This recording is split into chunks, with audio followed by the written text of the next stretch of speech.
Good evening guys. तो शुरू करছি আর একটা নতুন ব্লগ।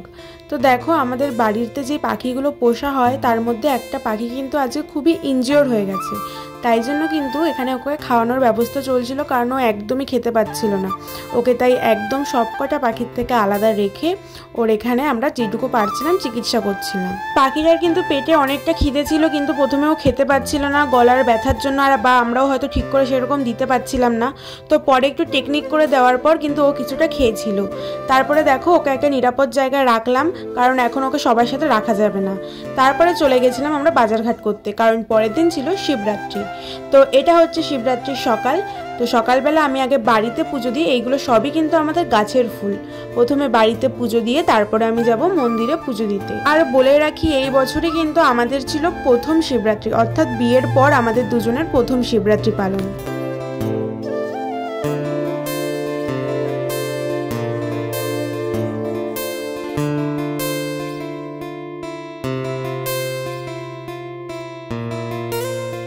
বাড়ির মন্দিরে পুজো দেওয়ার পর তারপরে চলে আসলাম ঘরে। এখন দেখো রেডি হব বলে আমার জামা এবং ওর জামা দুজনেরই জামা বের করে রেখে দিলাম, আর এসে কোনটা পরবো সেটাও সামনে রেখে দিয়েছিলাম।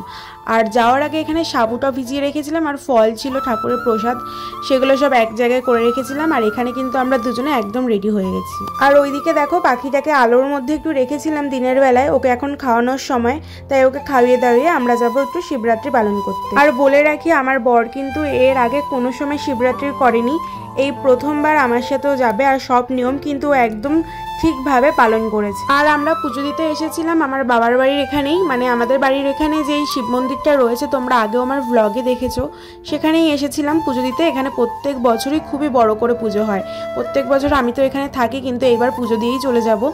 যাই হোক এখানে এসেছিলাম পুজো দিতে। আর এখানে যে দাদুটাকে দেখতে পাচ্ছ, মানে এই মন্দিরের ঠাকুরমশাই যিনি ছিলেন তিনি কিন্তু আমাদের বিয়েটা দিয়েছিলেন, তাই কিন্তু আমাদের সাথে খুব গল্প করছিলেন এবং পুজোর ব্যাপারে সবটা ভালোভাবে বুঝিয়ে দিচ্ছিলেন যে কিভাবে কি করতে হবে না করতে হবে।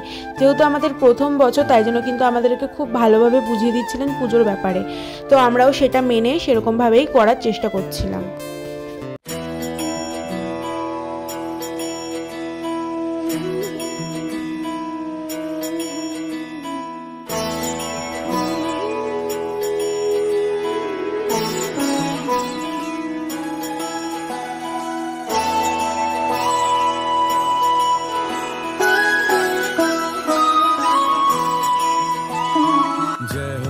शंकरा आदिदेव शंकरा, तेरे जाप के बिना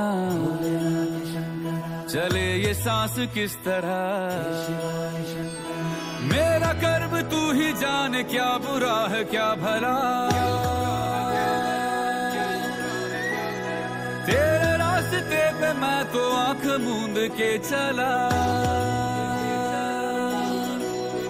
तेरे नाम की जोत ने सारा हर लिया तमस मेरा। नमो नमो शंकरा भोलेनाथ शंकरा। বিয়ের পরে প্রথম বছর শিবরাত্রি কিন্তু আমাদের এইভাবেই কেটেছিল এবং খুব ভালো কেটেছিল। তো শিব ঠাকুরের পুজো করে এসে এখন বাড়িতে সাবু খাওয়ার পালা, সেটা দেখো ও এখানে প্রিপেয়ার করে দিচ্ছিল। আর আমি অন্যদিকে কাজগুলো করব বলে ওকে বলেছিলাম তুমি এটা মাখো, আমি অন্য কাজগুলো করতে থাকি ততক্ষণে। দেন ওইগুলো করতে লাগলো আর আমি অন্য কাজ করতে লাগলাম।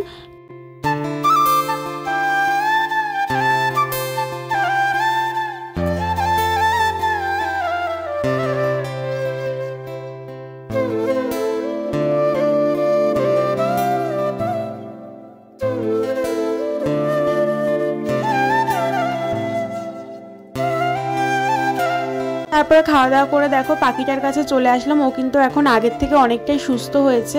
আগে কিন্তু এরকম নড়াচড়া করতে পারছিল না, প্লাস এরকম ডানাও মেলতে পারছিল না, কিন্তু এখন আগের দিয়ে অনেকটাই সুস্থ। তাই দেখো ওকে আলাদা রেখেই কিন্তু আমরা ওর চিকিৎসা করছিলাম, মানে ওখানে ওকে একটু খাইয়ে দিচ্ছিল জল টল খাবার দাবার যেগুলো ওর খাদ্য সেগুলোই খাইয়ে দিচ্ছিল। তো দেখো এইভাবেই আজকে ব্লগটা আর আজকের দিনটা এইভাবেই শেষ হলো। তো তোমাদের যদি ভিডিওটা ভালো লাগে অবশ্যই লাইক কমেন্ট সাবস্ক্রাইব করে দিও। দেখা হবে অন্য কোনো ব্লগে।